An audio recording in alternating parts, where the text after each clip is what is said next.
if you haven't been in a corporate environment for a while, right? I would love to unpack that first, right?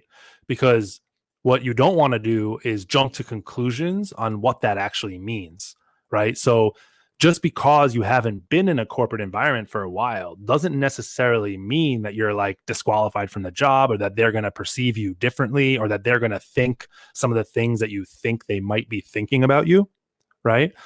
If you read the job description and it says, required to be in a corporate environment for 10 years, like that's a little bit different. But even then, I would still try to unpack what that actually means, right? I think we talked a little bit last time about like, objection. There's a difference between like an objection and a concern, right? So like an objection sometimes could be like a deal breaker, right? It's like, no, this is like, you have to check this box. If you don't check this box, we're done, right? Or it can be like a preferred, qualification, right? Like, so what does it mean if they say, hey, you need to be in a corporate environment for 10 years, right?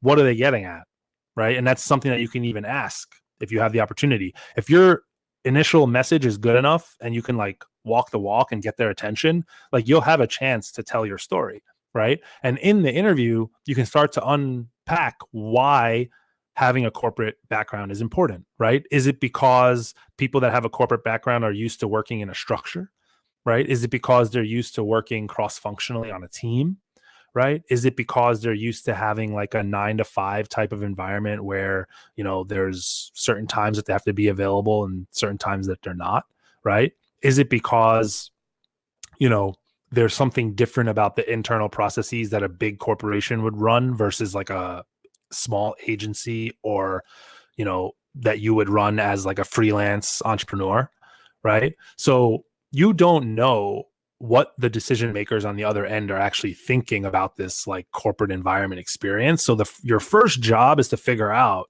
like, what does that actually mean to them, right? Like, why is it important for you to have a corporate environment?